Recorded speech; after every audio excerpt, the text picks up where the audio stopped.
जब हमारा प्रारंभ अच्छा होता है, when the beginning is best, success is bound to be, सफलता निश्चित है। और ये प्रारंभ अच्छा होता है तब जब हम कोई भी कार्य को उत्साह के साथ, समर्पण के साथ और लगन से प्रारंभ करते हैं। यदि प्रारंभ करने में ही ढीला ढालापन आ गया, ट्राई करेंगे, देखेंगे, प्रयत्न तो कर ही रहे, ऐसा जिसका मन है, विचार है, वो व्यक्ति जगत में कुछ सफलता प्राप्त नहीं कर सकता। यहाँ ध्रुव महाराज इसी लगन के साथ निकल पड़े। अपने जीवन में कोई भी लक्ष्य हो और यदि लक्ष्य के प्रति हम समर्पित हो तो जीवन में कठिनाइयाँ नहीं आती। कठिनाइयों का जो डेफिनेशन है, परिभाषा, कठिनाइयाँ किसको कहते हैं? लक्ष्य के प्रति समर्पण के अभाव के बाद जो जो अनुभव आते हैं उनको कठिनाइयाँ कहते हैं। देखो, और सुनीति के वचन ध्रुव ने सुने और अपने माँ के वचनों पर ध्रुव जी को बहुत विश्वास, उसके द्वारा उन्होंने अपने मन को, बुद्धि को समाधान किया। देखो, ये एक शब्द जो है वो पूरे के पूरे अधिकार का वर्णन करता है। पहले विवेक, बुद्धि के द्वारा समझ करके, माने उनमें विवेक जागृत हो गया। विवेक किसको कहते हैं? नित्य और अनित्य क्या है, ये संदेह रहित समझ को विवेक कहते हैं। तो पहले उनमें विवेक जागृत हो गया। विवेक की परिपक्वता को वैराग्य कहते हैं। जो नित्य है उसके प्रति समर्पण और जो अनित्य है उसके प्रति वैराग्य, इन दोनों को मिला करके वैराग्य जागृत होता है। इसीलिए विवेक की परिपक्वता जब तक नहीं होती तब तक के हृदय में वैराग्य जागृत नहीं होता। दो बात हो गई। तीसरी आती है क्षमादि षटक संपत्ति। सड़क संपत्ति नहीं, क्षमादि षटक संपत्ति। तो उसमें क्या क्या है? शम, दम, उपरति, श्रद्धा, तितिक्षा और फिर समाधान। पहले क्षमा नहीं, दक्षिणी लोग उच्चारण ऐसा ही कहते हैं, क्षमा, दमा। तो दमा होने के बाद भगवान की प्राप्ति होगी। तो क्षम अपने मन का नियंत्रण, दम अपने इंद्रियों का नियंत्रण, उसके बाद उपरति फिर कर्म में प्रवृत्ति का नियंत्रण, फिर तितिक्षा, जीवन में कष्ट निश्चित रूप से आएंगे उसको सहने की, हंसते हंसते सहने की क्षमता। और पांचवी बात है श्रद्धा। शास्त्रों में गुरुओं ने जो कहा है वो किस प्रकार से सत्य है, किस प्रकार से पॉजिटिव थिंकिंग की जो प्रक्रिया है उसको कहते हैं श्रद्धा। और ये पांच चीज़ें जब आ गई तो उसका प्रभाव जब अंतःकरण पर हो जाता है तो उस अंतःकरण की स्थिति को समाधान कहते हैं। समाधान ऐसा नहीं हमको एकदम समाधान है, किसी की फिक्र ही नहीं, वो समाधान नहीं, वो आलस है। आलस और समाधान में बहुत कम फर्क है। जिस व्यक्ति में समाधान है और जिस व्यक्ति में आलस है, उन दोनों में क्या फर्क है? आलसी व्यक्ति के जीवन में उत्साह का अभाव होता है, तमोगुण का प्रभाव होता है। और जो समाधानी व्यक्ति है, संतुष्ट व्यक्ति है, उसमें उत्साह है, करने की क्षमता है और आलस्य का अभाव है। तो ध्रुव जी ने अपने बुद्धि के द्वारा समझा करके मन को शांत किया और चित्त का समाधान हो गया। उसके बाद वो घर से निकल पड़े। घर से निकल पड़े माने अब ये मुमुक्षुत्व, चार बातें देखो। तो विवेक, वैराग्य, क्षमादि षटक संपत्ति और मुमुक्षुत्व, जब तक कि ये मुमुक्षुत्व हमारे हृदय में नहीं होता तब तक कि हम आगे नहीं बढ़ सकते, कार्य में प्रवृत्त होने के बाद भी टिक नहीं सकते। अच्छा महाराज, तो जब ये बात हुई तो उनको मिलने के लिए नारद जी महाराज पहुंच गए और पहुंचने के बाद उन्होंने ध्रुव जी के सर पर अपना वरद हस्त रखा, जिसके द्वारा ध्रुव जी बड़े प्रसन्न हुए। और उसके बाद नारद जी कहते हैं अपने ही मन में, देखो क्षत्रिय का बेटा है, किस प्रकार से अपमान के कारण अपने कार्य में जुट गया है। आपने कठोपनिषद पढ़ा है, सबने, सभी ज्ञानी हैं, उसमें भी यही प्रसंग आता है। नचिकेत जब यमराज को आत्म तत्व के बारे में पूछता है, जब कहता है येयम प्रेते विचिकित्सा मनुष्य अस्तित्व के नायम अस्तित्व चैके, हे भगवान, मृत्यु के पश्चात अस्तित्व है या अभाव है, उसको लेकर के लोगों में बड़ी विचिकित्सा माने संशय है। विचिकित्सा माने संशय, इसीलिए अपने यहाँ के जो हॉस्पिटल होते हैं ना, उसका हिंदीकरण करके कहते हैं विचिकित्सालय, हमारे संशयालय। वहाँ जाने के बाद कोई आएगा कि नहीं पता नहीं। तो ऐसी विचिकित्सा है, संशय है, तो आप बताइए। उस समय भगवान यमराज उसको बताते नहीं, कहते हैं देवई ही, भगवानों ने भी, ईश्वर ने भी, देवताओं ने भी इसको जानना चाहा, लेकिन बड़ा कठिन मार्ग है। इसके चक्कर से तुम अपने आप को बर्बाद मत करो। अभी तो तुम जवान हो, बच्चे हो, बड़े हो, खूब मौज करो, फिर देखेंगे।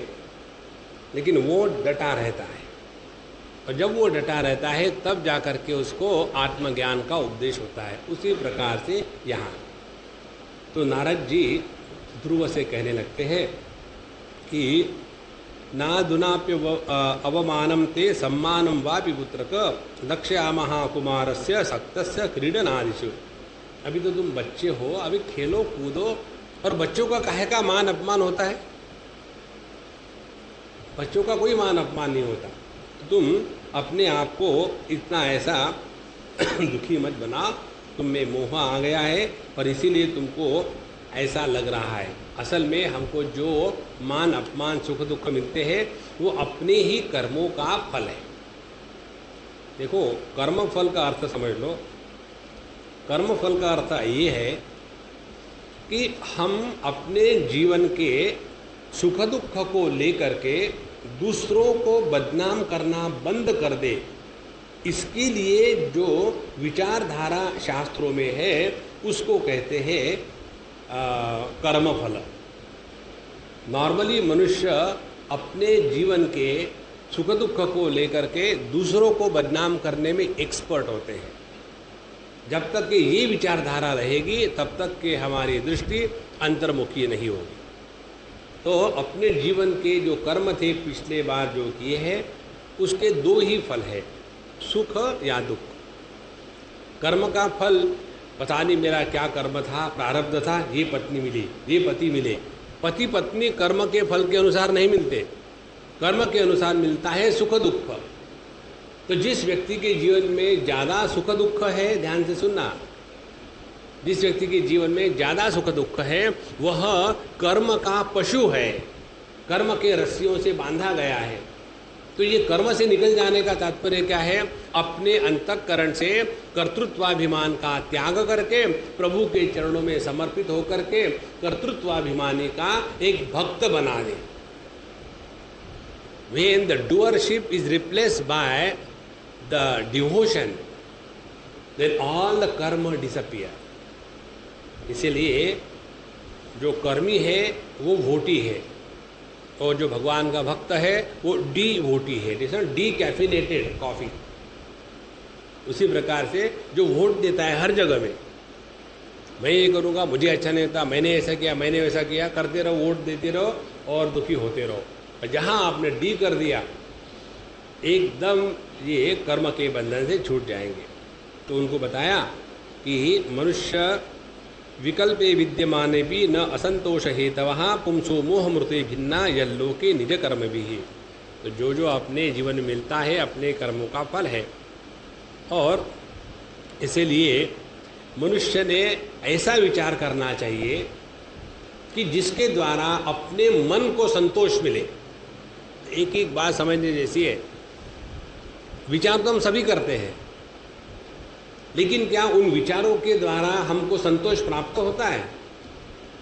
यदि विचारों के द्वारा हमको संतोष प्राप्त नहीं हुआ तो हमने विचार नहीं किया, हमने अविचार किया है, हमने दुर्विचार किया है, हमने चिंता करी है, चिंतन नहीं किया।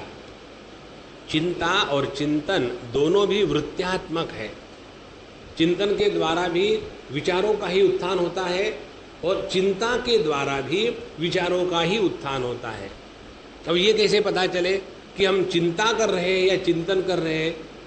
चिंता के द्वारा हम दुखी होते हैं और चिंतन के द्वारा प्रसन्न होते हैं। चिंता के द्वारा अनेक प्रकार के विचारों का जन्म और उनकी परंपरा बनी रहती है, और चिंतन के द्वारा विचारों का जन्म और विचारों की जो परंपरा है वो समाप्त हो जाती है।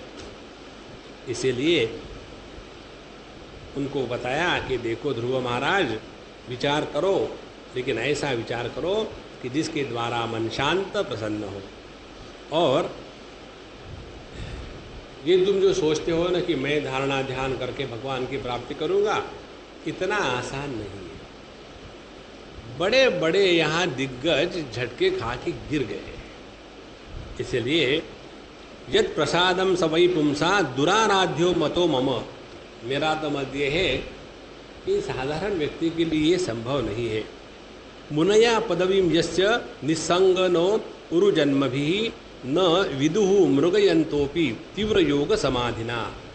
न मृगयः, वो उनको प्राप्त नहीं कर सके। कौन कौन? जो है मुनि निस्संग, जिन्होंने संपूर्ण वैराग्य लेकर के इसी मार्ग पर चल पड़े हैं, उनको अनेक जन्मों में भी इस परमात्मा पद की प्राप्ति नहीं हुई। और तुम क्यों खामोखाम कल के बच्चे हो और चले हो भगवान को प्राप्त करने के लिए? Forget about it. इसलिए ये जो तुम्हारा जीवन में अतो निवर्तताम एष निर्बंधस्तव निष्फलः, तो तुमने जो जबरदस्ती से निकल पड़े हो वो गलत है, उसको छोड़ दो। और हमने उसी के लिए प्रयत्न करना चाहिए जहाँ अपनी क्षमता हो। बिना अधिकार के कोई चेष्टा करेंगे तो कभी भी सुख की प्राप्ति नहीं होती। और इसीलिए सबसे बढ़िया ये बात है, पहले कर्म को ठिकाने पर लाओ। कर्म को ठिकाने पर लाना माने क्या? अब देखो, हम आपको कर्म का सिद्धांत दूसरी दृष्टि से बता रहे हैं। चाहे कर्म रहे, चाहे योग रहे, चाहे भक्ति रहे, चाहे ज्ञान रहे, चार मार्ग है। इन सब का प्रयोजन क्या है? इन सब का प्रयोजन एक ही है, अपने अंतःकरण में समता को जागृत करना। समोहम सर्वभूतेषु भगवान कहते हैं। फिर आगे कहते हैं 5वें अध्याय में भगवान कि निर्दोषम ही समम ब्रह्म तस्मात् ते ब्रह्मणि स्थिताः। तो परब्रह्म परमात्मा या इस सृष्टि के पालनकर्ता के रूप में अभिव्यक्त भगवान या ईश्वर या भगवान के अवतार, इन सब का जो लक्षण है वो एक ही है, समत्वम योग उच्यते। इसीलिए इस कर्म के सिद्धांत को समझना माने क्या? माने ये है, पहले तो हम ऐसा समझ ले कि हमारे जीवन के सुख दुख हमारे कर्मों के फल है, इसीलिए दूसरों को बदनाम करना बंद कर दे। पहला कर्म का सिद्धांत जीवन में उतर गया। दूसरी बात, यदि हम इसी को पकड़े रहेंगे तो क्या होगा? अपना जो कर्तृत्वाभिमान युक्त व्यक्तित्व है उसका कभी नाश नहीं होगा, वो कर्तृत्वाभिमान बना रहेगा। तो फिर इससे निकलने के लिए क्या करें? तो बताते हैं कि हमारे जीवन में जो सुख दुख आते हैं वो प्रभु का भेजा हुआ प्रसाद है। देखो, पहले सुख दुख का कारण हमने अपने कर्मों का फल मान करके अपने कर्तृत्वाभिमान को पक्का किया। अब इससे आगे बढ़ना माने क्या? अपने कर्तृत्वाभिमान का तिरस्कार करना है। तो अपने कर्तृत्वाभिमान का तिरस्कार करने का तात्पर्य क्या है कि जो जो हमारे जीवन में आ रहा है वो भगवान का भेजा हुआ प्रसाद है। आपको हमने पोस्टमैन की कहानी सुनाई थी या नहीं सुनाई थी? बहुत अच्छी कहानी है। एक लड़का था और एक लड़की थी, और उस लड़के ने कहा लड़की को कि देखो, मैं तुमको 365 लेटर लिखूंगा, रोज एक लेटर। उन दिनों में ईमेल नहीं थी। रोज एक लेटर लिखूंगा, अपोज करूंगा, और तुम रोज मेरा पत्र पढ़ना। फिर देखो कैसा अपने प्यार में उभार आ जाता है। तो लड़की बोली ठीक है, तुम्हारा बड़ा रिटर्न लव है, ऐसा करेंगे, कोई बात नहीं। पहले दिन पत्र लिखा और दूसरे दिन पत्र पहुंच गया। उसी गांव के रहने वाले, उसी शहर के रहने वाले। दूर रहने से प्यार बढ़ता है, ये सब बेवकूफ़ी है। तो शुरू कर दिया। उसके बाद पत्र पहुंचा, पोस्टमैन जाके गया, दिया पोस्ट। दूसरे दिन फिर पत्र लिखा, फिर दूसरे दिन। जब तीसरे दिन वही बात हुई, लड़की पोस्टमैन के समय में खड़ी है वहाँ दरवाजे पर। पोस्टमैन भी अब उसके लिए खड़ा है। जब वो पत्र देखता था कि अरे इसका पत्र फिर आज आ गया, धीरे धीरे धीरे रोज एक पत्र की डिलीवरी करते करते उस लड़की ने पत्र पढ़ना छोड़ दिया और पोस्टमैन की राह देखना शुरू कर दिया। और उसके बाद पोस्टमैन से हो गया प्यार, हो गई शादी। और ये 365 पत्र लिखने के बाद जब वो महात्मा आए, बोले लक्ष्मी नारायण को नमस्कार करो, आपको प्रसाद मिलेगा। देखो, इसी प्रकार से पहले कर्म के सिद्धांत को कर्तृत्वाभिमान से कि मैं तुमको पत्र लिखूंगा, फिर सब कुछ ठीक हो जाएगा, प्यार बढ़ेगा। लेकिन बीच में कन्हैयालाल आ जाते हैं पोस्टमैन के रूप में। जो कुछ हमारे जीवन में आ रहा है अच्छा बुरा, वो भगवान ने भेजा हुआ है। देखो, और जितना ये हमारा विचार दृढ़ हो जाएगा उतना हमारा कर्तृत्वाभिमान समाप्त हो जाता है। पहले तो जब अपने जीवन में कोई अच्छी घटना होती है तब हमको भगवान की लीला है या भगवान के अनुग्रह का फल है, ये कहने में ऐसे लगता है कि भगवान पर हम बड़े एहसान कर रहे हैं। सी वी आर रिकग्नाइजिंग यू। हमको भगवान को कोई सर्टिफिकेट थोड़ी देना है। भगवान के अनुग्रह को हमने यदि ठीक से समझा तो अपने जीवन के दुख में भी परमात्मा के अनुग्रह की अनुभूति होगी। इस प्रकार से अपने ये सब मन को संतोष देने के साधन है। इस प्रकार से मनुष्य अपने चित्त को संतोष में रखिए। और उसके लिए उन्होंने एक बहुत सुंदर बात बताई, मन को संतोष जागृत करने का तरीका। गुणाधिकान मुदम लिप्सेत अनुक्रोशम गुणाधमात मैत्रीम समादनाद्विच्छेद न तापैर अभिभूयते। जो हमसे अच्छे हैं, देह की दृष्टि से, पैसे की दृष्टि से, जो भी दृष्टि से हमसे अच्छे हैं, उनके प्रति मन में जलन नहीं होनी चाहिए। दूसरे के प्रगति को लेकर के जिसके मन में जलन होती है वो आदमी कभी ऊपर नहीं देख सकता, क्योंकि जो अपने से बड़े होंगे उनको ऊपर ही देखना पड़ेगा। और जिसको स्पॉन्डिलोसिस हो गया है, I hate that fellow, I don't want to look at him, why? Because he is superior than me. नहीं बाबा। तो पहली बात यह है, मन को शांत बनाने के लिए अपने से जो अधिक गुणवान है उनको देख करके प्रसन्न हो जाए। देखो कैसी सुंदर बात। एक बार हमको किसी ने पूछा था, स्वामी जी आपके खुशी का क्या राज है? तो हमने कहा हमारे खुशी का राज ये है कि दूसरे की खुशी को देख करके हम खुश हो जाते हैं। बोलिए कैसे संभव है? हमने कहा देखो, लोग शादी करते खुश हम हो जाते, तो रिस्क उनके पास चलेगी, खुशी हमारे पास रहेगी। और दुनिया में कितनी शादियां होती है, तो बिना शादी करके नॉन स्टॉप बिल्कुल कंटिन्यूस हैप्पीनेस इज मेंटेन। बहुत सिंपल तरीका है, दूसरे की खुशी को देख करके, दूसरे के प्रगति को देख करके खुश हो जाओ, बिना इन्वेस्टमेंट के आप मस्त रहोगे। पहली टेक्निक। दूसरी टेक्निक है जो अपने से कनिष्ठ है उनके प्रति मन में दया करुणा होनी चाहिए। दया करुणा का अर्थ क्या है? अरे अरे बिचारा, बिल्कुल नहीं। किसी को अरे अरे बिचारा कहो ना तो आप भगवान का सरासर अपमान कर रहे हो। जो अपने से कम गुण वाले हैं उनके प्रति क्षमा की भावना होनी चाहिए। यदि उनमें कोई अच्छाई बुराई है तो उनको हमको कुछ सिखाना नहीं है। एक बात समझ लो भैया, अपने दिमाग से जगत का उद्धार करना, दूसरों को सिखाना, दूसरों को अच्छा करना, ये यदि संकल्प रहेंगे तो हम प्रभु को भूल गए। तो जो अपने से कनिष्ठ लोग हैं उनके प्रति प्रेम का, दया का, सेवा का, क्षमा का वातावरण बना रहे।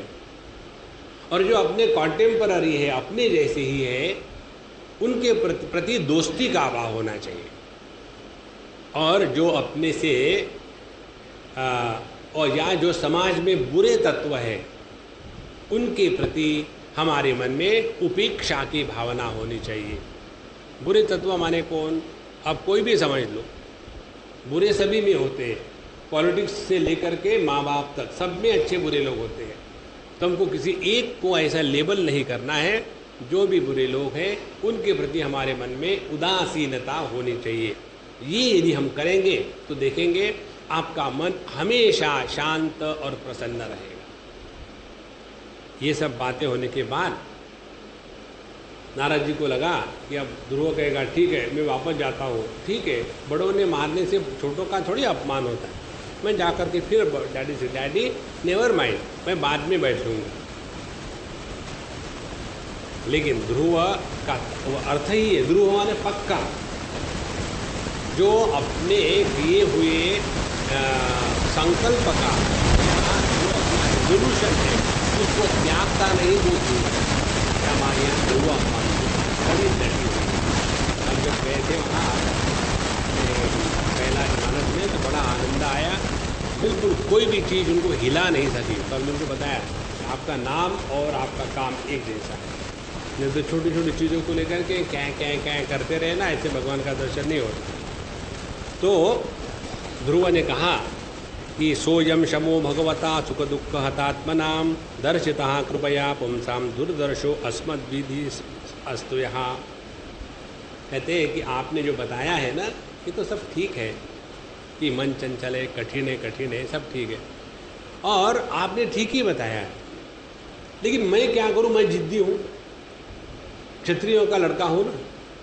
तो आपने जो बताया वो ठीक है, लेकिन मैं वही करूँगा जो मैंने डिसाइड किया। देखो कैसा सुंदर विचार है। उन्होंने उसका तिरस्कार भी नहीं किया और फिर भी वो उसमें अपने जो निर्णय लिया है उससे निकलने के लिए तैयार नहीं। इसलिए दृढ़ व्रत जीवन में होना चाहिए। जीवन में दृढ़ व्रत होने के लिए एकदम ऐसा कोई नियम नहीं लगा लेना चाहिए कि मैं आज के बाद एक टांग पर खड़ा रहूँगा, केवल हवा खा करके जीवा रहूँगा। ऐसा नहीं, धीरे धीरे पहले अपने आत्मबल को जागृत करें। अभी हम गए थे कहीं, एक आरएसएस के वर्कर मिले, वहाँ कुछ मीटिंग हुई थी। तो हम लोगों उन लोगों से 15-20 मिनट बात की और फिर उन्होंने पूछा हमको कि स्वामी जी आपको कैसे लगा। हमने कहा हमको हमेशा ही अच्छा लगता है। तो बोले नहीं, ये हम लोगों को एड्रेस करके कैसे लगा। तो हमने कहा देखो आपको तो अच्छा सभी लोग कहते होंगे, तो आपने अच्छा सुन करके परेशान हो गए हो। बीच में कोई चटनी भी तो चाहिए ना, ज़्यादा रसगुल्ला खाओगे तो डायबिटीज़ हो जाएगा। बोले फिर मैंने कहा आप लोगों के चेहरे पर की हंसी कहाँ गायब हो गई, क्यों इतनी सीरियस होके बैठे हो? क्या पूरे विश्व का बोझा तुम्हारे सर पर है? हंसना सीखो। फिर उसने कहा Swami ji your observation is perfectly all right. हमने कहा ये भी हंसते हंसते कहो, रोने की कोई ज़रूरत नहीं। तो फिर धीरे धीरे वो खुलने लगे और फिर कहते स्वामी जी मुझे 2-4 समस्या है। मैंने मुझे मालूम तुम्हारी समस्या क्या है? क्या? गुस्सा बहुत आता है। स्वामी जी आपको कैसे पता है? हमने कहा हम डॉक्टर हैं, साइकेट्रिस्ट। तो ये गुस्सा क्यों आता है? हमने कहा इसका कारण मैं ढूंढो। ये सोचो कि गुस्सा निकाल कैसा दिया जाए। बोले जब तक के गुस्से का कारण नहीं समझेगा, निकालेंगे कैसा? तो देखो आर्गुमेंट जहाँ आ गई वहाँ आदमी फंस गया। ठीक है, गुस्से का कारण बताओ। आत्मबल का अभाव। जिस व्यक्ति में आत्मबल जागृत नहीं होता उसी को गुस्सा आता है। गुस्सा माने क्या? अपने मन के जो विक्षेप है उनको स्वाभाविक रीत्या नियंत्रण में रखना, ये जिसको आ गया है उसी ने अपने गुस्से पर नियंत्रण किया है। ये कौन कर सकेगा? जिसका आत्मबल तगड़ा है वो, जो अपने मन के वृत्तियों के विक्षेप के साथ इतने आसानी से तादात्म्य करता है कि किसी ने हूँ कहा और इनको गुस्सा आ गया। इसीलिए गुस्से को नियंत्रण में लाना माने अपने आत्मबल को जागृत करना। अपने बंबई के कुत्ते ऐसा पत्थर लो हाथ में, मारो भी मत, क्या है शुरू हो जाता है in the imagination of the hit. मारा नहीं अभी उनको। और जो शेर होते हैं, जो लायंस क्लब के होते हैं, एकदम एक ही बार गर्जना करेंगे, ऐसे 10 बार भूख के जा रहे हैं। इसीलिए किसी भी प्रकार से अपने क्रोध का ना तो समर्थन करो बाबा, ना तो उसको प्रोत्साहन दो, ना तो उसके बारे में ज़्यादा अपने आप को घमंड देना है। आपने देखा होगा जब आदमी को क्रोध आता है ना, तब वो अपने क्रोध को छिपाता नहीं। कोई भी गंदी चीज हो तो सबके सामने हम अपने गंदगी को छुपाते हैं ना। आपको एक बात बताऊं, एक सिनेमा की एक्ट्रेस हो गई, उसका नाम था मीना कुमारी। सबको मालूम है ना। एक की भी गर्दन शांत नहीं, सबको लगा कि हाँ मालूम है, इसको नहीं मालूम तो किसको मालूम होगा। अच्छा महाराज, उसकी दाहिने हाथ की जो छोटी उंगली है वो कटी हुई थी। ये मुझे मालूम है, मैंने एक बार पिक्चर में देखा था। और वो हमेशा उन दिनों में साड़ी पहन करके एक्टर लोग काम करते थे, आजकल में बीड़ी पहन फूक के करते हैं। तो हमेशा जब वो काम करती थी कोई भी सिनेमा में, तो वो जो पल्लू है वो हमेशा दाहिने हाथ के इस उंगली में ऐसा लपेटा रखती थी। तो एक बार देखा, 2 बार देखा, हमको लगा ऐसे कैसी की एक्टिंग के पर्दे को ऐसा पकड़ करके एक्टिंग करना, ये कि जमा नहीं काम। तो फिर हमको पता चला कि उसकी उंगली टूटी हुई है, छोटी वाली। तो हम अपने जो व्यंग है, शारीरिक व्यंग, उसको ढकना चाहते हैं। यदि डिफॉरेस्टेशन हो गया तो तुरंत वहाँ विग बैठाएंगे। और मुझे हमेशा ये विग वाले लोग देखता हूँ मैं, हमेशा ऐसा लगता है इनको खुजली लगती तो क्या करते होंगे करके। भगवान ने अच्छा सर के ऊपर से कैसा निकाल दिया है। अच्छा भैया, तो हम अपने व्यंगों को छुपा के रखते हैं, जगत में एकदम अभिव्यक्त नहीं करते। लेकिन जब क्रोध आ जाता है तो आदमी चाहता है मेरे क्रोध का पता हर एक को चले। आप रेलवे में ये सब चीज़ देखने को मिलती है, ये पुस्तकों में नहीं मिलता, ये इंडियन रेलवे में मिलता है। एक आध बार कोई एलटी से लेकर के बाहर जा रहा हो और रिजर्वेशन किया है 2 महीने पहले, और पति पत्नी और 2-4 बच्चे दुनिया भर का सामान लेकर के अपने ये पहली बार एलटी से लेकर के निकले, और ज़्यादा तो कभी ट्रैवल किया नहीं। वहाँ बैठने के बाद जो पैसेंजर होते प्रोफेशनल रोज वाले वो आकर के बैठेंगे, और तुम्हारे पास टिकट है, क्यों बैठे हो यहाँ? तो कहेगा आप टीटी हो। वो शांत है क्योंकि उसको रोज जाना है। और फिर उनको गुस्सा आ जाता है, और इतना गुस्सा आ जाता है। जब उनको गुस्सा आता है तो 2 बातें होती है। महाराष्ट्रियन आदमी को जब गुस्सा आता है तो वो पब्लिक को एड्रेस करके हिंदी में बोलता है, तो समझ लेना वो महाराष्ट्रियन है। ये गुस्से के अपने अपने टेक्निक होते हैं। तो अपने गुस्से को हम दबाते नहीं, उसको बड़ा जोर से अभिव्यक्त करते हैं। तो इसलिए कहते हैं कि देखो अपने तुम्हारे मेरे हृदय में जो क्षत्रिय स्वभाव है वो जागृत हो गया है, और उसके कारण यह जो मुझे कटु वचन सुनाएंगे इसके द्वारा मैं बड़ा दुखी हो गया हूँ। और अब तो जिस पद पर मेरे दादाजी माने अपने मनु भगवान और परदादाजी माने ब्रह्मा जी, वो जिनको मिला नहीं ऐसा स्थान मुझे प्राप्त करना है। और इसीलिए आप मुझे बताइए उस भगवान के स्थान को प्राप्त करने के लिए क्या करना चाहिए। इसके द्वारा ध्रुव जी का जो निश्चय है ये समझ में आ गया। देखो भगवद गीता के 6वें अध्याय में आता है विचार कि मनुष्य परमात्मा को प्राप्त करने के लिए जब सक्षम हो जाता है तब उसकी क्या स्थिति होती है। तो दो विचार भगवान ने उसमें बताए हैं।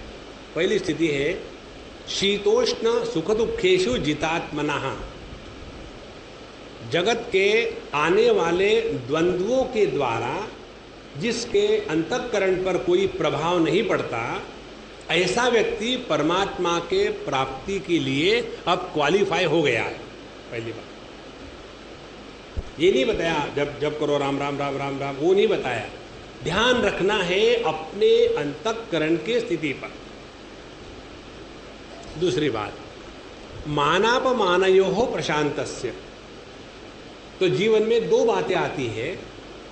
अनुभव के रूप में जगत के सुख दुख जीवन में आते हैं, और जब व्यक्तियों के साथ लोगों के साथ हमारा संबंध होता है तब उसमें मान अपमान जीवन में आता है।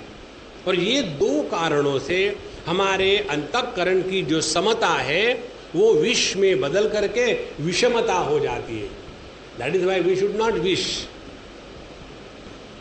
The moment you wish there was a wishing well, and in that wishing well one husband and one huge wife went, and then it was written there, have your wish fulfilled, drop a penny. So the husband saw, okay, he took out one penny and dropped. When this was done by the husband, do you think the wife will not keep quiet? Will keep quiet? She also will. And then she also wanted to see inside what is inside. And in that, she fell into that. So the husband said, I didn't know the wish will be fulfilled so early. Shri Krishna है ना आनंद। तो उन्होंने भगवान से पूछा कि हे नारद जी महाराज, हमको इसके बारे में बताओ। जब अगला व्यक्ति एकदम दृढ़ निश्चय वाला होता है तभी बताने वाले को आनंद आता है। तो वहाँ भगवद गीता में भी बताते हैं, तम विद्या दुख संयोग वियोगम योग सन्नितम स निश्चयेन योक्तव्यः योगः। हमारे जीवन में दुख आने के बाद दुखी नहीं बनना है, इसको योग कहते हैं। देखो, और ये कैसे हो सकता है? निश्चयेन, दृढ़ निश्चयवान हो जाओ।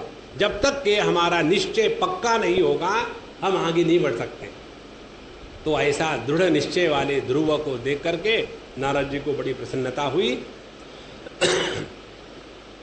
इति उदारुत आकर्ण्य भगवान नारद तथा प्रीतः प्रत्याहतम बालम, एकदम प्रसन्नता प्रीतः, उनको बड़ी प्रसन्नता हुई कि हाँ अब ये जो बालक है इसको कुछ बताने से कुछ मतलब निकलेगा। और फिर वो उनको उपदेश देने लग गए। नारद जी ने बताया कि देखो तुम्हारी जो माँ है सुनीति जी, उन्होंने जो तुमको बताया है, सवई निश्रेषयस्य ते पंथाहा, यही अपने जीवन में सब कुछ प्राप्त करने का मार्ग है। भगवान वासुदेवस्तम भज तत्प्रणवात्मना, जो प्रणव का अर्थ है भगवान वासुदेव, उसी का हमने भजन करना चाहिए। ध्यान से सुनना। प्रणव का उच्चारण जब हम करते हैं तो वो प्रारंभ होता है परावाणी से। और प्रारंभ होकर के जब वैखरी वाणी में आ गया तब वो परश्रुति गोचर हो जाता है, माने दूसरा व्यक्ति सुन सकता है। और यही प्रणव की साधना करके जब बाकी सभी के सभी वृत्तियों का हम निराकरण करते, पंचदशी में आता है दीर्घम प्रणवम उच्चार्यम मनोराज्यम विलीयते। तो जितनी प्रणव की उपासना करेंगे तो अनावश्यक वृत्तियाँ समाप्त हो जाएगी और उसी वाइब्रेशंस के द्वारा चाहे हमको प्रणव का अर्थ समझ में आवे न आवे, अपने आप मन इतना शांत हो जाता है कि उस शांत मन को वसुदेव कहते हैं और उस वसुदेव में परमात्मा की जो अभिव्यक्ति है उसको वासुदेव कहते हैं। तो ऐसे वासुदेव की जो भक्ति है वही हमने करनी चाहिए, इसी के द्वारा हमारा कल्याण होगा। और धर्म अर्थ काम मोक्षाख्यम य इच्छेद श्रेय आत्मनः एकमेव हरेस्तत्र कारणम पाद सेवनम। तो चाहे हमको अपने जीवन में धर्म अर्थ काम मोक्ष किसी भी पुरुषार्थ की अपेक्षा हो तो एक ही उसका कारण है कि भगवान की भक्ति करो और भगवान की पाद सेवनम, उनका पूजा अर्चा इत्यादि करना चाहिए।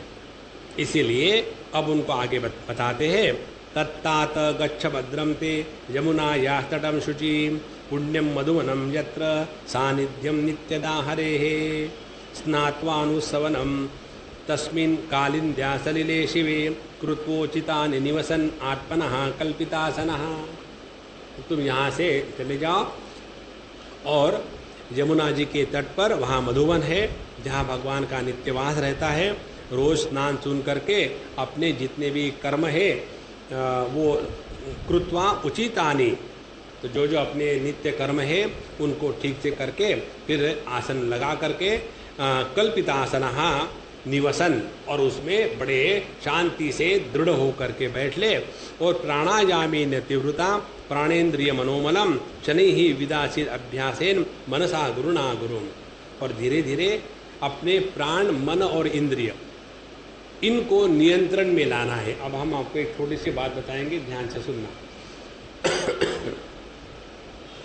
कई बार हम लोगों को लगता है कि प्राणायाम से क्या होगा, हवा ही तो भरना है, अंदर लिए बाहर आए, उससे क्या होगा। ध्यान से सुनना, बहुत महत्व की बात है।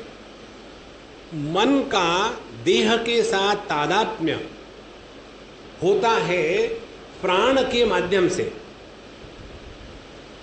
जैसे स्टैम्प होता है अपने एनवलप के ऊपर में, पॉकेट के ऊपर में, तो स्टैम्प और पॉकेट इसके बीच में जैसे ग्लू होता है, उसी प्रकार से मन और देह इन दोनों को एकत्रित रखने वाला है प्राणमय कोश।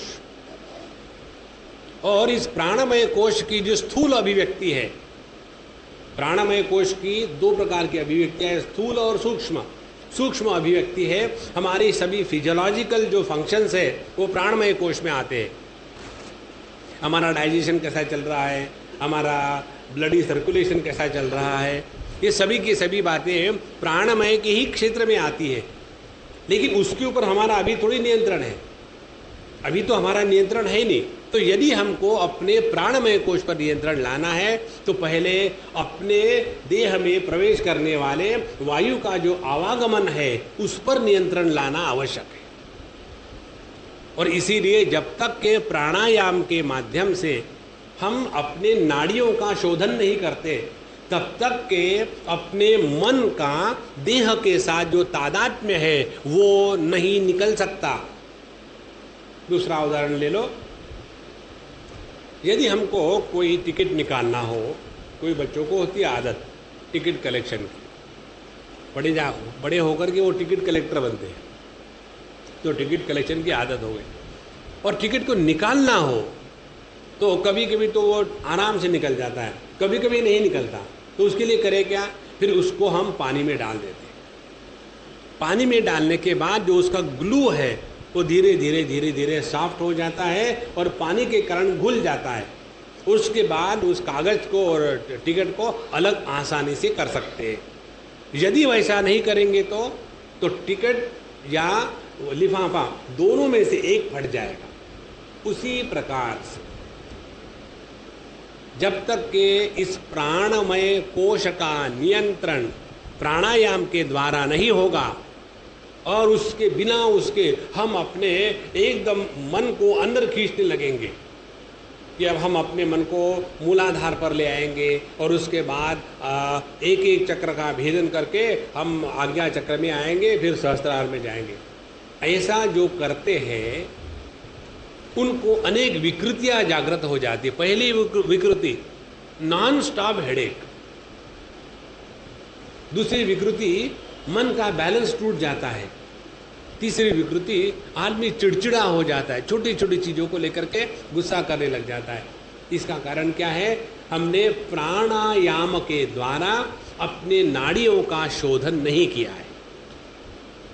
इसलिए ये बहुत आवश्यक बात है कि पहले अब ये प्राणायाम को करना माने क्या, इसके लिए दो बातें हम बताते हैं। एक बात ये है जिसको कहते हैं अनुलोम विलोम प्राणायाम। पिछले बार ये मैंने आपको बताया था, बहुत आसान है, अभी मत करना, अभी कर ले जाओगे तो फिर मैं किसको बताऊंगा।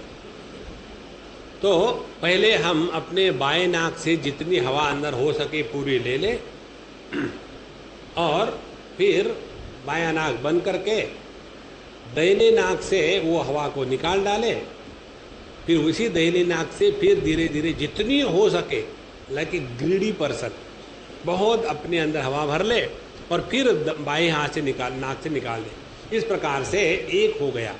ऐसे 5, 6, 7, ज़्यादा से ज़्यादा 10, लेकिन एकदम पहले ही बार 10 मत करो। तो ये करने से दो बातें होती हैं। एक तो हमारे जो रेस्पिरेटरी ट्रैक है वो क्लियर हो जाता है, और दूसरा हमारे दोनों जो प्राण है, दोनों जो नासिकाएं हैं, उसमें आवागमन चलता है। उसके द्वारा बाएं नाक की इड़ा और दाहिने नाक की जो पिंगला है, इन दोनों नाड़ियों का शोधन होने के कारण दोनों में संतुलन आ जाता है। इन दो नाड़ियों के संतुलन में नित्य निरंतर रहने को ही कहते हैं सुषुम्ना नाड़ी में प्रवेश। तो सुषुम्ना नाड़ी माने कोई अलग नहीं है, ये जो दो नाड़ियों का जब संतुलन हो गया तो उसी को कहते हैं सुषुम्ना नाड़ी, क्योंकि अब उसमें विक्षेप नहीं है। अब वो जो प्राण शक्ति है ज्ञान शक्ति में अब वो कन्वर्ट हो गई। एक सिद्धांत है, energy cannot be created and matter cannot be destroyed, however energy can be reconverted. Conversion of energy is possible, you cannot destroy energy. तो पहले आसन के द्वारा ये जो द्रव्य एनर्जी है वो प्राण शक्ति में, फिर प्राणायाम के द्वारा प्राण जो एनर्जी है उसको ज्ञान शक्ति में, और फिर चिंतन के द्वारा इस ज्ञान के भी परे जा करके ज्ञान का जो अधिष्ठान है उस चैतन्य में हम स्थित हो जाते हैं। और जब चैतन्य में स्थित हो गए तो जड़ चेतन का भेद समाप्त हुआ। तो जड़ चेतन का जो अधिष्ठान है उस पर ब्रह्म परमात्मा में हम स्वाभाविक स्थित हो जाते हैं। ये है गॉड रियलाइजेशन की प्रक्रिया। तो ये उनको बताई गई कि धीरे धीरे प्राणायाम के द्वारा अपने मन इंद्रियों को एकदम वश में करके और फिर मन के द्वारा बुद्धि के द्वारा भगवान का चिंतन करना चाहिए। पहले भगवान की सगुण साकार उपासना करें और फिर उसमें जब मन प्रतिष्ठित हो जाता है तब जाकर के निर्गुण निराकार का ध्यान लगता है। डायरेक्टली जाकर के सच्चिदानंदोहम उसका भी भजन गाते हैं लोग, शिवोहम शिवोहम सच्चिदानंदोहम, तबला बजा करके। अरे राम, ये कॉन्टेम्पलेशन की बातें हैं, ये भजन की बातें करनी है तो भगवान का जो सगुण साकार रूप है उसका भजन होता है। और कैसा फिर भगवान का ध्यान करना चाहिए, फिर वो बताते हैं कि जो भगवान पहले उनके गुणों का चिंतन करें कि वो जैसे कहते हैं शाश्वत प्रसन्न वदने क्षणम सुनासम सुभ्रुवम चारु कपोलम सुरसुंदरम। अब उनके देह का वर्णन कर रहे हैं कि कैसा प्रसन्न वदन है। भगवान का पहला वर्णन, उनका चेहरा प्रसन्न है, मुरझा हुआ नहीं।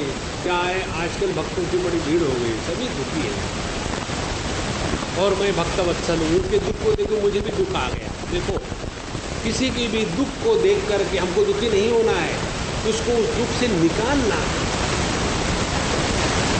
तो कई बार हम जाते हैं, किसी के यहाँ कुछ अच्छा बुरा हो गया और हम वहाँ सांत्वना देने के लिए जाते हैं और देखते हैं जब तक कि अगला नहीं रोएगा तब तक कि हमारी विजिट सफल नहीं हुई। ऐसा मत करो, वो ऑलरेडी दुखी है, उनको और दुखी बनाने की कोई जरूरत नहीं, उनको उस दुख से निकालना है।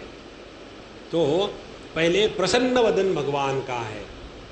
तो यदि हमारे हृदय में भगवान की अभिव्यक्ति होगी तो भगवान की अभिव्यक्ति का पहला लक्षण हमारा वदन, हमारा चेहरा। वदन माने क्या? बोलो मत, वद न, प्रसन्न रहो, ज्यादा कह करने की कोई जरूरत नहीं। नारायण प्रसादाभिमुखम शश्वत प्रसन्न वदन एक क्षणम। तो भगवान का ये जो सुंदर प्रसन्न वदन है और उनकी सुंदर नासिका, उनके गाल बड़े सुहाने हैं और वो परम सुंदर है।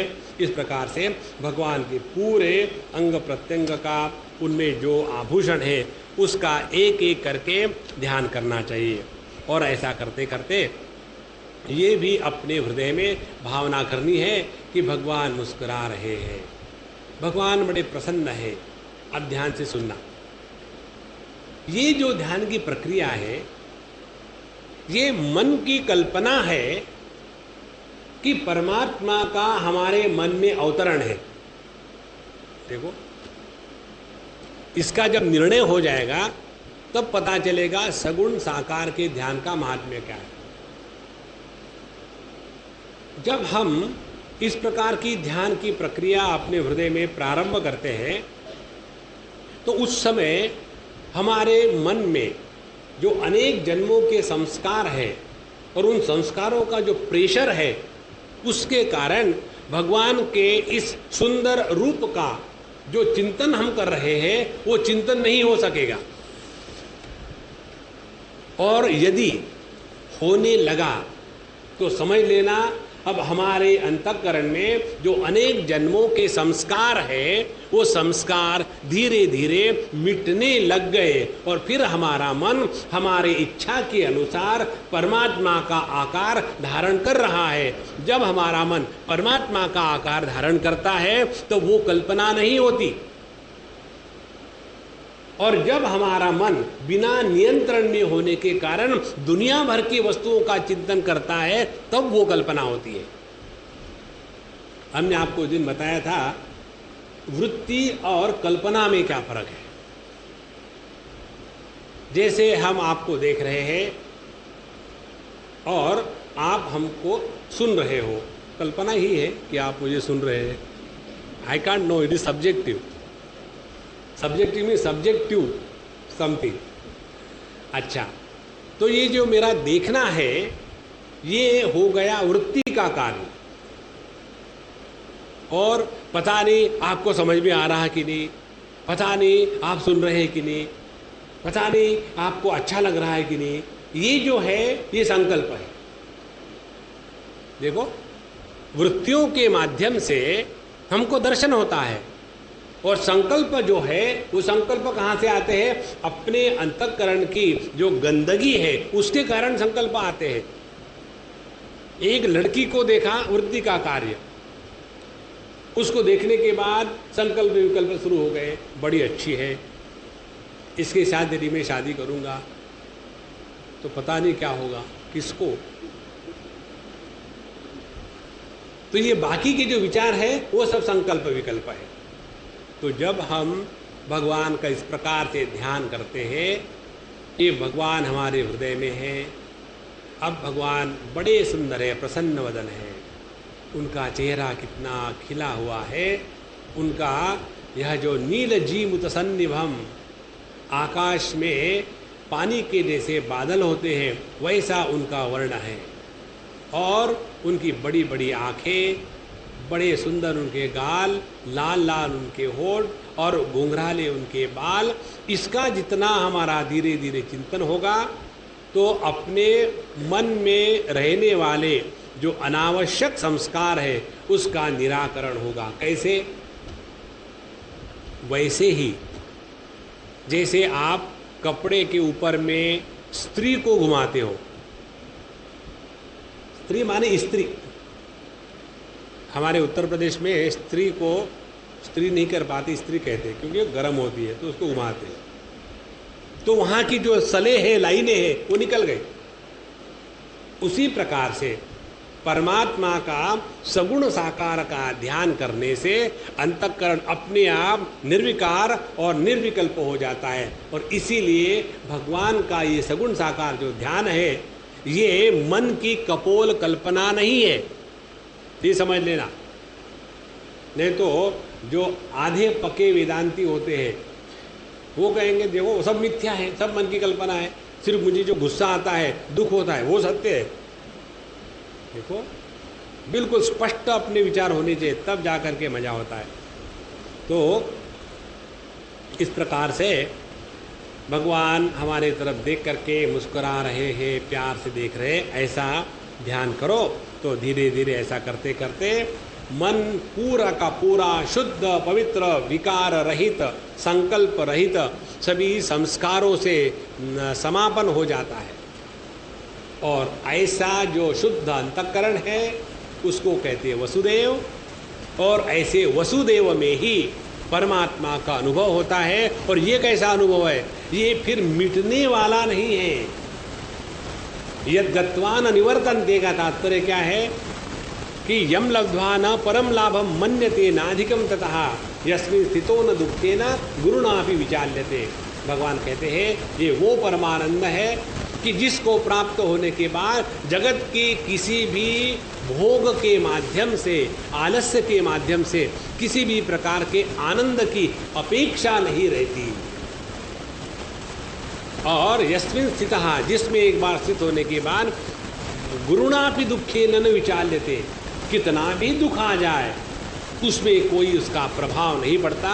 और ये जो स्थान है ये फिर हम कभी उससे गिरते नहीं। इसीलिए ऐसा भगवान का तुम धीरे धीरे ध्यान करना चाहिए।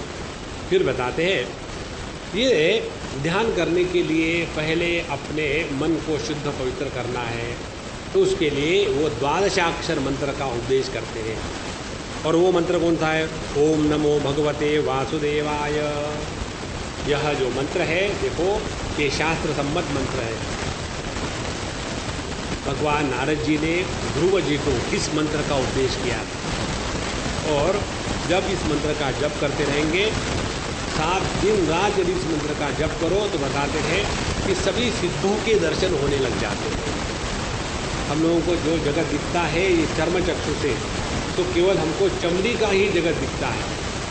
और जब भगवान के नाम के द्वारा जब हमारा अंतःकरण शुद्ध होकर के हमारा जो इंट्यूटिव आई जिसको कहते हैं दिव्य दृष्टि जागृत हो जाती है, तो इसी जगत में रहने वाले जो दिव्य पुरुष है उनका हमको दर्शन होता है। जो हमारे भगवान सत्य साईं बाबा के पास कभी गए होंगे तो उन्होंने एक चीज़ देखी होगी। वो जब चलते हैं इधर उधर में तो कभी कभी ऐसे ऐसे करते हैं, कभी कुछ घूमते हैं, कभी ऐसा करते हैं। हमको लगता है ये क्या एक्टिंग कर रहे हैं। और यदि दूसरा उदाहरण लें, एक लड़का है 8-9 साल का और उसको क्रिकेट का बड़ा शौक है। और वो बड़ों के साथ, दादा मामा नानी माता पिता, इनके साथ कहीं घूमने गया, अकेला बोर हो रहा है तो क्या करेगा? बस में भी बैठा है तो वहीं के वहीं ऐसा करेगा। माने वो कल्पना कर रहा है कि अब वो क्रिकेट खेल रहा, खेल भी कुछ नहीं रहा। तो उसका जो जगत है वो जगत हमको मालूम नहीं है। तो हम कहेंगे ये क्या बकवास है, ऐसे ऐसे कर रहे हो, ठीक से बैठो। तो वहाँ बैठ करके आपने देखा हो ना, बच्चे उंगली से क्रिकेट खेलते हैं, देखा है ना, उंगली से क्रिकेट। तो वहाँ भी उनको क्रिकेट शुरू हो जाता है। तो वो उस जगत में इतने व्यस्त हो जाते हैं। उसी प्रकार से जिन्होंने अपने अंतःकरण को इतना शुद्ध कर लिया है कि इसी अंतःकरण में जो सूक्ष्म जीव है, सिद्ध पुरुष इत्यादि, उनका दर्शन होने लग जाता है। और उसके बाद कहते हैं कि यह जो मंत्र है ये मंत्र है ओम नमो भगवते वासुदेवाय। और इस मंत्र के द्वारा पूरी की पूरी पूजा हम कर सकते हैं। अब ध्यान से सुनना, आपने देखा होगा कि भिन्न भिन्न जो पूजा के षोडश अंग है, 16 अंग है पूजा के, वो करते समय अनेक प्रकार के भिन्न भिन्न मंत्र है। जैसे घंटी बजाना हो तो उसका मंत्र अलग है, आसन देना हो तो उसका मंत्र अलग है, यदि अर्घ्य देना हो तो उसका मंत्र अलग है। एक तो ऐसे मंत्र अलग है। दूसरे है ये जो षोडशोपचार पूजा है, अपने पुरुष सूक्त के ये सभी के सभी मंत्र लेकर के उसके द्वारा पूजा संपादन की जाती है। यहाँ तीसरा प्रकार बताते हैं, प्रत्येक जो पूजा का अंग है उसका अनुष्ठान करते समय केवल इस एक मंत्र का जप करना है। ओम नमो भगवते वासुदेवाय आसनं समर्पयामि, ओम नमो भगवते वासुदेवाय अर्घ्यं समर्पयामि, ओम नमो भगवते वासुदेवाय पादयोः पाद्यं समर्पयामि। इस प्रकार से इस मंत्र के जाप से ही सभी की सभी पूजा अर्चा इत्यादि कर जाते हैं। और ऐसा धीरे धीरे भगवान की पूजा करते करते, चाहे बाहर हो चाहे अंदर हो, तो व्यक्ति हमेशा शांत और प्रभु के ही स्मरण में लगा रहता है। उसके बाद जो विग्रह हमारे पास आसानी से मिले, चाहे शैल विग्रह हो, शिला का बना हुआ, पत्थर का बना हुआ, पता नहीं लोग शिला कैसा नाम रखते हैं, और जो नाम रखते हैं उनको अपना स्पेलिंग ठीक से मालूम नहीं होता। शिला की शी जब दीर्घ होती है तो वो पत्थर होता है, और शिला की शी जब ह्रस्व होती है तब वो शील होता है। यदि ऐसा किसी ने समझ लिया है तो अपना स्पेलिंग गलत रखेगा, और यदि उल्टा समझा है तो अपना स्पेलिंग ठीक लिखेगा। तो चाहे शिला की मूर्ति हो, चाहे पत्थर की हो, चाहे पृथ्वी जल की हो, वहाँ सभी प्रकार की पूजा इत्यादि करें। कम से कम आहार करें, ज़्यादा नहीं खाए। यत वांग मित अन्य वन्य भूख, अपने वांग माने वाणी, यत माने नियंत्रण में लाना, मित भूख माने कम खाना, वन्य भूख माने जो जंगल में तुमको फल इत्यादि मिलेंगे उसी को खाना। ऐसे करते करते धीरे धीरे मन भगवान का ही चिंतन करने लगेगा, और प्रत्येक चीज़ को भगवान को अर्पण करते समय ओम नमो भगवते वासुदेवाय का जप करके, मंत्र का जप करके उसको अर्पण करना है। और इसके अनुसार भगवान उस भक्त के हृदय में जो जो कामनाएं हैं, धर्म की, अर्थ की, काम की, मोक्ष की, वो कामना पूरा करेंगे। और इस प्रकार से जब हमारे हृदय में सभी की सभी कामनाएं समाप्त हो जाती है तब हमको मोक्ष की प्राप्ति हो जाती है। तो ऐसा कंटिन्यूअस, अनब्रोकन, अविच्छिन्न भाव से भगवान का भजन करना चाहिए। और ऐसा कह करके नारद जी वहाँ से चले। ऐसे नहीं बैठ मेरे सामने, मैं देखता हूँ तो ठीक से कर रहा है कि नहीं। हम एक से बात कर रहे थे, एक बच्चे से, तो हमने उसको बता दिया ऐसा ऐसा करो। तो उसकी माँ वहाँ बैठी थी। माँ कहती है, अब बताओ स्वामी जी ने जो कहा ठीक से समझ में आया कि सबसे सब बताओ। उन्होंने कहा ऐसे नहीं होता, धीरे धीरे होता है। ये कोई बे दुड़े चार थोड़ी कि कह के दिखाओ, ये तो जीवन में उतारना होता है, तो योग्य समय में योग्य प्रकार से उतारा जाएगा, उसमें कोई शंका नहीं है। तो ऐसा होने के बाद फिर नारद जी अपने चले गए। फिर नारद जी कहाँ जाएंगे, यहाँ से निकले, ये ध्रुव जी के पिताजी के महल पर जाके पहुँचे, और वहाँ जाकर के पूछते हैं कि हाँ आजकल तुम जरा उखड़े उखड़े लग रहे, क्या हो गया, और आपका पुत्र कैसा है, ठीक तो है ना, मालूम सब कुछ है। देखो नारद जी जैसा चरित्र व्यक्तित्व अपने शास्त्र में जो है कहीं और नहीं। कई बार ये लगता है नारद माने जो दूसरों को झगड़ा लगा करके मजा देखने वाले, वो नारद नहीं है। नारद जी हमारे हृदय में दो बातें निर्माण करते हैं, एक तो जगत के प्रति वैराग्य और दूसरा परमात्मा के प्रति प्रेम। ये दो बातें जिसके द्वारा निर्माण होती है वो नारद जी अपने जीवन में आ गए। तो पहुंच गए और कहते हैं राजम किम ध्यायसे दीर्घम मुखे न परिशिष्यता किम वा न ऋष्यते कामो धर्मो वार्थे न संहिता।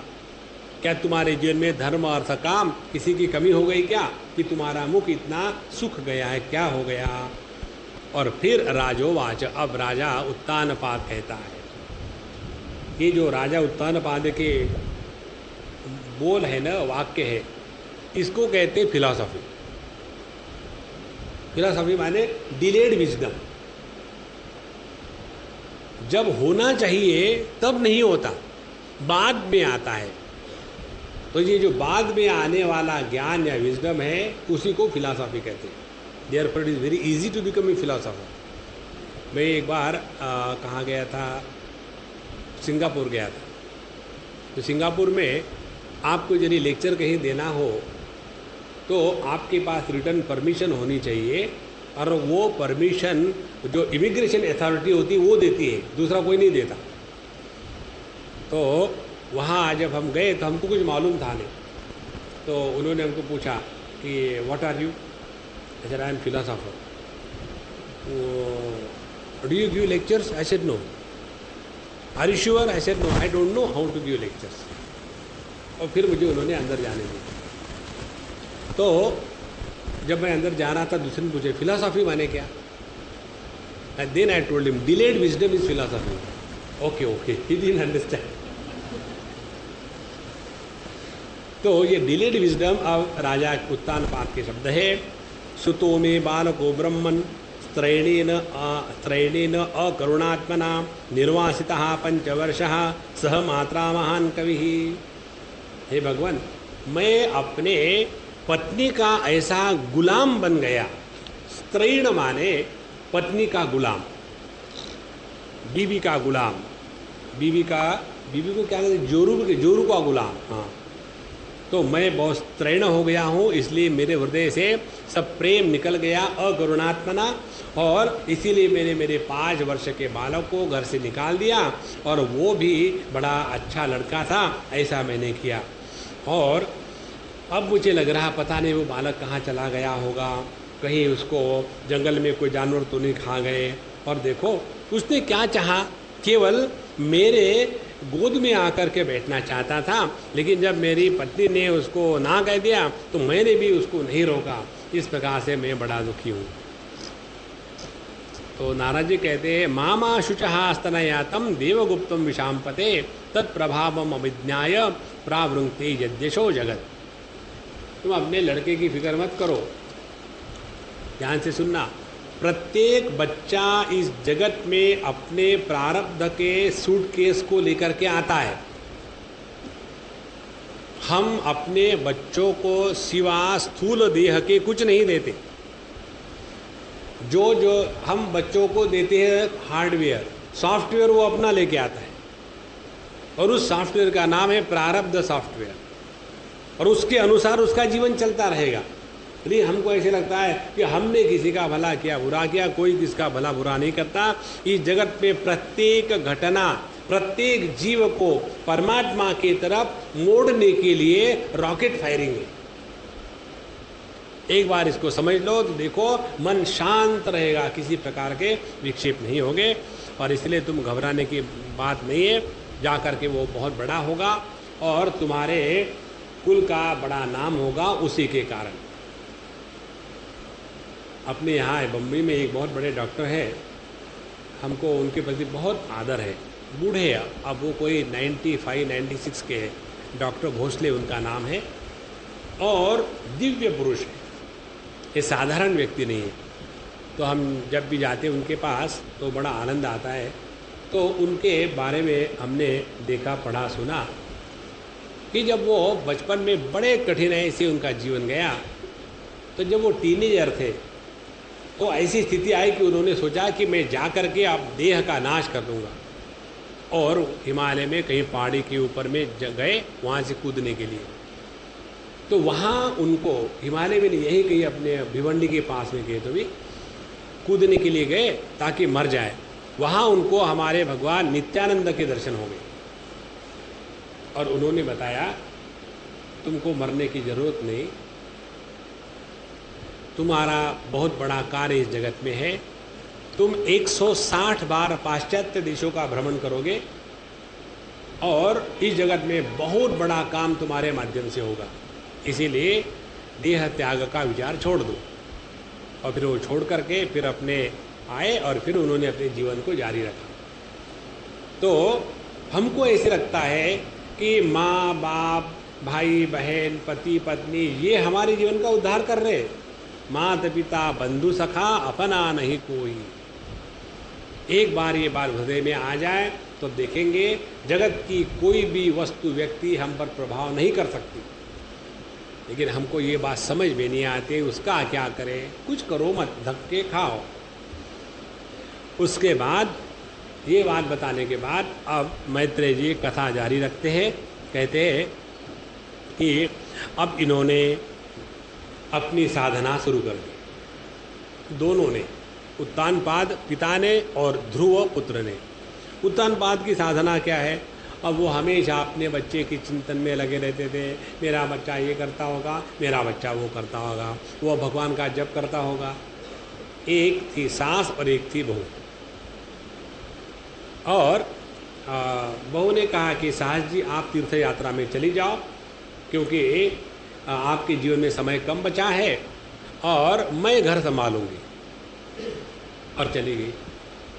और जो सास थी वो हमेशा यही विचार करती थी, अब मेरी बहू उठ गई होगी, अब उसने नहा धो करके भगवान को खाना बनाया होगा, भगवान को भोग लगाया होगा, बच्चों को तैयार किया होगा और अब सब ऑफिस में गए होंगे, लेकिन अब ये ताश खेलने को बैठी होगी। कितना बताया उसको, दिन को ताश मत खेला करो। अब वो पोस्टमैन आने का टाइम आ गया होगा, पता नहीं दूध आया कि नहीं ठीक से। वहाँ रह करके अपने घर का निरंतर चिंतन करती रही। और जो बहू है वो चिंतन करती थी, अब मेरी जो सास है वो बद्रीनाथ में होगी, अब वो केदारनाथ में होगी, अब वो मंदिर में गई होगी, वहाँ बड़ा कीर्तन चल रहा होगा। दोनों मर गए। मरने के बाद सास गई नरक में और बहू गई स्वर्ग में। ये कैसे हुआ? कोई गलती तो नहीं हुई? बोले नहीं, उसने घर में रह करके भगवान का चिंतन किया और उसने तीर्थ क्षेत्र में जा करके घर का चिंतन किया। तो हमारे उत्तानपाद महाराज घर में बैठ करके अपने पुत्र का चिंतन कर रहे कि किस प्रकार से हमारा बच्चा तपस्या कर रहा होगा। देखो, साधु संतों के जीवन के चिंतन से, मनन से भी अंतःकरण शुद्ध होता है, ये कहने का तात्पर्य है। इसीलिए अपने जीवन में नित्य नियम से साधु संतों के चरित्र का श्रवण या पठन होना चाहिए। और ये जरूरत नहीं कि हमेशा पोथी ही होनी चाहिए, किसी भी भाषा में किसी भी प्रकार से लिखा हो, लेकिन साधु संतों के चरित्र नित्य रूप से पढ़ने से, पठन करने से हमको प्रेरणा मिलती है और मन परमात्मा में लग जाता है। ऐसा जब करने लगे तो धीरे धीरे उनके मन में जगत के प्रति वैराग्य होने लगा। साधु संतों के चरित्र का चिंतन करने से जगत के प्रति वैराग्य होता है और ये आध्यात्मिक जीवन जीने की प्रेरणा जो मिलती है वो टिकती है। नहीं तो हम लोगों को ये स्पिरिचुअल इन्फ्लुएंजा हो जाता है, एकदम झटका आ गया, now nothing, from tomorrow I will be only taking lord's name and nothing. सुबह की चाय की क्या बात है, वो भी पी लेंगे। देखो महाराज, ऐसा जो आध्यात्मिक जीवन है ना वो टिकता नहीं, 1-2 मिनट के लिए आता है फिर निकल जाता है। अच्छा, अब हमारे ध्रुव जी की बात बताते। उन्होंने क्या किया, फिर चले गए मधुवन में और वहाँ जा कर के उन्होंने फिर स्नान इत्यादि किया, उपवास करने लगे जैसे जैसे भगवान नारद जी ने बताया था, और मन को एकाग्र करके भगवान नारायण की उन्होंने उपासना प्रारंभ कर दी। और किस प्रकार से उन्होंने केवल 6 महीने उपासना की और 6 महीने के उपासना में उनको परमात्मा के दर्शन हो गए। देखो, इससे और शॉर्टकट क्या हो सकता। 1 semester join Dhruv college unlimited, 1 semester god realisation guarantee. लेकिन उसमें 1 सेमेस्टर का अर्थ ये नहीं है कि पर वीक 2 कोर्सेस। हाँ, this is per day 24 hours, तब जा करके 1 सेमेस्टर में दर्शन होता है। तो उन्होंने पहले 3 रात्रि जो है उन्होंने केवल वहाँ जो फल फूल मिले उसको खाकर रहे, और फिर ऐसा उन्होंने 1 महीना बिताया। फिर दूसरे महीने में 6 दिन भूखे रहे, घास पत्ते खाए। फिर तीसरे महीने में 9 दिन के ऊपर उन्होंने केवल जल पी करके समाधि योग किया। चौथे महीने में प्राणायाम के द्वारा श्वास को जीत लिया, और फिर 12 दिन के बाद केवल उतना ही खाते थे, वायु पीते थे। 5वें मास में उन्होंने अपने श्वास को, प्राण को जीत करके पर ब्रह्म का चिंतन करने लग गए और एक पैर से खड़े हो गए, और इस प्रकार से उन्होंने सभी विषयों से अपने मन को उपरत कर लिया और चित्त अब कहीं बाहर जाता नहीं है। ऐसा करके फिर उन्होंने अपने चित्त में भगवान की धारणा शुरू कर दी, पुरुष तत्व क्या है, प्रकृति तत्व क्या है, और ऐसा करते करते उनका जो तादात्म्य था वो हिरण्यगर्भ के साथ हो गए। हिरण्यगर्भ के साथ तादात्म्य होने का तात्पर्य है स्वर्ग की प्राप्ति। न तत्र तम न जरया विभेति उभे तीर्थवा अशनाया पिपासे मोदते सर्वे स्वर्गलोके। कठोपनिषद का मंत्र है कि स्वर्ग माने क्या? जहाँ बुढ़ापा और मृत्यु इसका भय नहीं,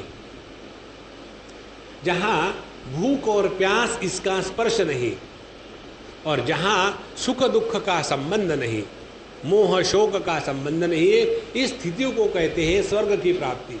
और ये स्वर्ग की प्राप्ति होती है जब हमारा संपूर्ण विश्व के साथ संपूर्ण तादात्म्य हो चुका है। और वैसा तादात्म्य होने के बाद उन्होंने प्राणायाम के द्वारा सभी के सभी प्राण रोक लिए, तो संपूर्ण जितने जगत के जीव थे वो भी अब एकदम कांपने लगे कि उनके भी सांस इत्यादि रुकने लगे।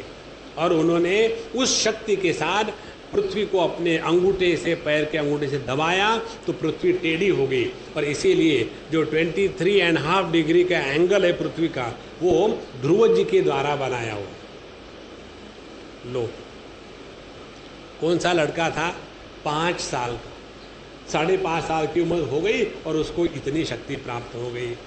और जब उन्होंने इस प्रकार से इंद्रिय प्राण सबके ऊपर नियंत्रण कर लिया और प्राण रोक करके अब परमात्मा में लीन होने को तैयार है, तो संपूर्ण जगत लय के लिए तैयार हो गया, महाप्रलय की स्थिति आ गई। तो उस समय सभी देवता लोग जा करके भगवान से प्रार्थना करते हैं कि भगवान आप हमको बचाओ, बड़ी मुश्किल हो रही है, पता नहीं इस प्रकार का सफोकेशन हमने कभी अनुभव ही नहीं किया था, यहाँ का वेंटिलेशन बंद हो गया है, करे क्या?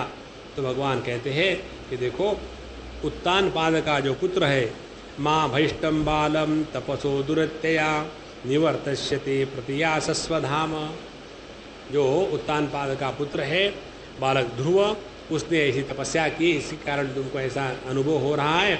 अब तुम घबराओ मत, मैं जा कर के उसको उस तपस्या से निवृत्त कर देता हूँ, ताकि तुम्हारा ये जो जीना मुश्किल हो गया ठीक हो जाएगा। उसके बाद 9वां अध्याय प्रारंभ होता है। मैत्र जी कहते हैं कि सभी देवता लोग तो स्वर्ग में चले गए, और फिर भगवान गरुड़ पर आरूढ़ होकर गरुत्मता मधुर वनम भृत्य दिदृक्षया गतहा, अपने भक्त को देखने के लिए, उसका उद्धार करने के लिए भगवान गरुड़ के ऊपर बैठ करके मधुवन में चले गए। और ध्रुव जी ने प्राणायाम के द्वारा जो एकाग्र चित्त है उसमें प्राण रोकने के कारण जो उनको अखंड भगवान के सगुण साकार का जो दर्शन हो रहा था, देखो जरा, चित्त एकाग्र हुआ है और प्राणायाम के द्वारा प्राण रुक गए हैं। हमारे शास्त्रों में कहते हैं न तस्य प्राणा उत्क्रामंती, जब हमारे श्वास रुक जाते हैं तो हमारा देह के साथ संबंध टूट गया। जो मन है देह के साथ तादात्म्य नहीं रख सकता। यदि मन का देह के साथ तादात्म्य रखना है तो प्राणों का आवागमन अत्यंत आवश्यक है। और जहाँ हमारे प्राणों का आवागमन समाप्त हो गया, देह का मन के साथ तादात्म्य टूट जाता है। लेकिन जिन्होंने योग साधना के द्वारा, जैसा हमारे ध्रुव जी ने किया था, उन्होंने अपने प्राणों का आवागमन बंद कर दिया, फिर भी उनका मन देह बना रहा और उस स्थिति में उन्होंने अपने इस एकाग्र चित्त मन को परमात्मा के सगुण साकार रूप में लगा करके उनको भगवान का अखंड दर्शन होने लगा। फिर उसमें कोई कभी गया कभी आया, इस प्रकार से आवागमन उस दर्शन में नहीं था। तो भगवान ने अपने शक्ति के द्वारा उनके जो मन में भगवान के मूर्ति का आकार धारण हुआ था उसको उन्होंने हटा दिया। और हटाने के बाद जैसे हुआ तो उन्होंने अपनी आंखें खोल ली कि भगवान कहाँ गायब हो गए, और फिर उनके सामने भगवान का दर्शन हुआ उनको। और जैसे भगवान का दर्शन हुआ तो वो बड़े खुश हो गए और एकदम साष्टांग प्रणिपात किया, और भगवान ने भी उनको अपने गोद में लिया, उनको बड़ा प्यार किया। इस प्रकार से ये जब हो रहा था तब ध्रुव महाराज भगवान की स्तुति करना चाहते थे, लेकिन 5.5 साल का बच्चा क्या स्तुति करेगा। लेकिन ये बात जान करके भगवान नारायण ने ध्रुव जी के कपोल को, गाल को अपना शंख लगाया, स्पर्श मात्र किया। शंख का तात्पर्य है शम माने शांति। ओम शांति शन्नो वरुणः शम भवत्वर्जमा शन्न इंद्रो बृहस्पति। तो ये शम माने शांति, ख माने आकाश, शंख माने वह आकाश जहां शांति है।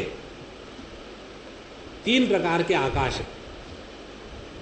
एक है भूताकाश, भूताकाश में शांति नहीं है। दूसरा है चित्ताकाश, चित्ताकाश में वृत्तियों का तूफान है, वहां भी शांति नहीं है। तीसरा है चिदाकाश, और इस चिदाकाश में ही शांति होती है, और इस चिदाकाश परमात्मा को कहते हैं शंख। तो भगवान ने अपना शंख ध्रुव जी के गाल को लगाया, और जहां उनके गाल को स्पर्श हो गया उनको उसी क्षण दिव्य वाणी प्राप्त हो गई। एक आप लोग रोज टीवी पर सत्संग सुनते होंगे, मुझे नाम मालूम नहीं उस अम्मा का, बड़ी दिव्य अम्मा है, मैंने देखा भी नहीं, मैंने किसी से सुना उनके बारे में। वो जब छोटी ही थी, टीनेजर थी, 14-15 साल की, तो अपने गुरु के पास रहने लग गई, और उनके गुरु स्मशान में रहते थे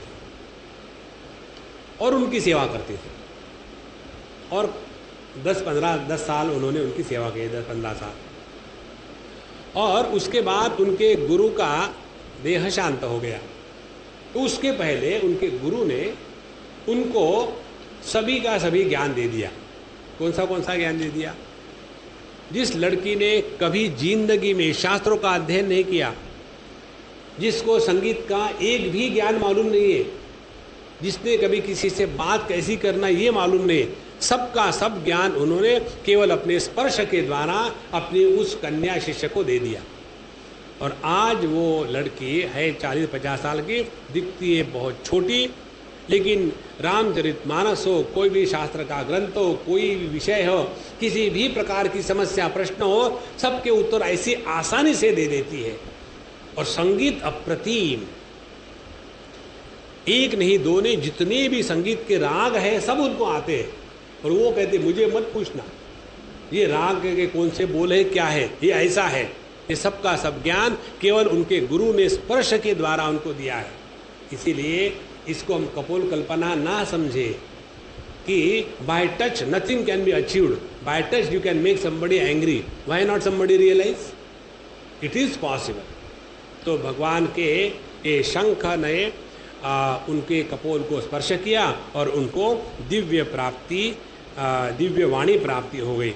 अब इसके बाद के ये ध्रुव के जो स्तुति के मंत्र है ये बहुत ही अप्रतिम है। इसमें ध्रुव जी ने भगवान के सगुण साकार निर्गुण निराकार सभी तत्व का विस्तार से वर्णन किया है। हम एक हाथ पढ़ेंगे फिर आगे जाएंगे।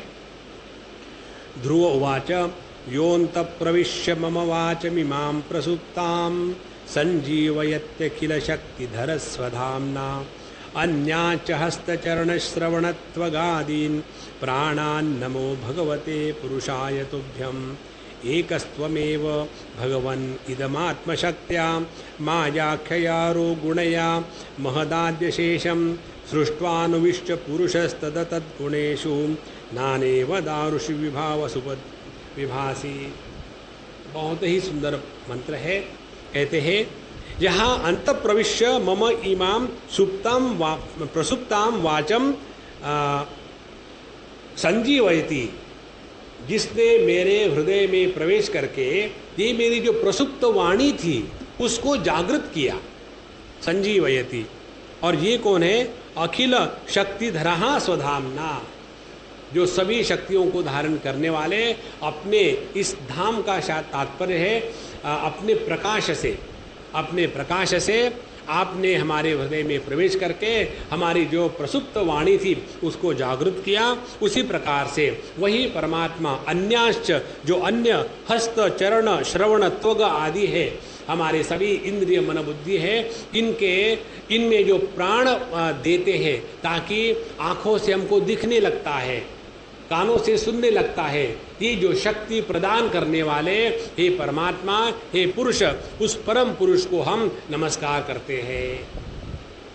एक एक मंत्र का यदि चिंतन करने लगो तो एक क्षण में ध्यान क्या है ये समझना ही नहीं, अनुभव आने लग जाता है। और ये बहुत बहुत सुंदर है प्रसंग। जैसा आपको समय मिले उसको आप विस्तार से पढ़ें और उसके ऊपर में चिंतन करें। आगे कहते हैं कि भगवान एकस्त्वमेव भगवान, हे भगवान आप एकमात्र है, लेकिन यद आत्मशक्तिया मायाख्या, लेकिन आपने अपनी माया नाम की जो आत्मशक्ति है उसके द्वारा, सद्गुणों के द्वारा भिन्न रूपता को प्राप्त हो गए और उसी में ये जगत का निर्माण करने के बाद उसी में आप देवताओं के रूप में प्रवेश कर चुके हो। और जिस प्रकार से एक ही अग्नि भिन्न भिन्न काष्ठ में प्रवेश करके भिन्न आकार धारण करती है, उसी प्रकार से आप ही ने संपूर्ण सृष्टि में प्रवेश करके इसका भरण पोषण किया है। ऐसे भगवान को हम नमस्कार करते हैं। तो स्तुति का तात्पर्य केवल मांगना ही नहीं, बल्कि हमारा जो मन है एकदम परमात्मा के चिंतन में लग जाए। इस प्रकार से उन्होंने भगवान की बहुत ही सुंदर स्तुति करी और स्तुति होने के पश्चात भगवान उनको कहने लगे। कहते भगवान, वेदाहम ते व्यवसितम हृदय राजन्य बालक तत्प्रयच्छामि भद्रम ते दुरामपि सुव्रत। हे बालक, हे ध्रुव, तुम्हारे हृदय में जो बात है वो मुझे सब मालूम है। तुम मेरी कितनी भी स्तुति करो, लेकिन तुमने ये सब धंधा क्यों शुरू किया मुझे मालूम है। तुम्हारे हृदय में एक ऐसे स्थान की प्राप्ति की इच्छा है कि जहाँ से तुमको कोई हटा नहीं सकेगा, इसीलिए मैं तुमको वो स्थान निश्चित दूंगा। और कहते हैं, नान्ये अधिष्ठितम भद्र यद भ्राजिष्टो ध्रुवक्षिति यत्र ग्रह अक्षताराणाम ज्योतिषाम चक्रमाहितम। मैं तुमको वो ध्रुव लोक दूंगा जहाँ जिसके चारों ओर ग्रह नक्षत्र तारागण उसी प्रकार से चक्कर काटते हैं, जैसे बीच में कोई कील हो और अगल बगल में कोई बैल घूम रहा हो। इस प्रकार से ध्रुव पद मैं तुमको दे रहा हूँ।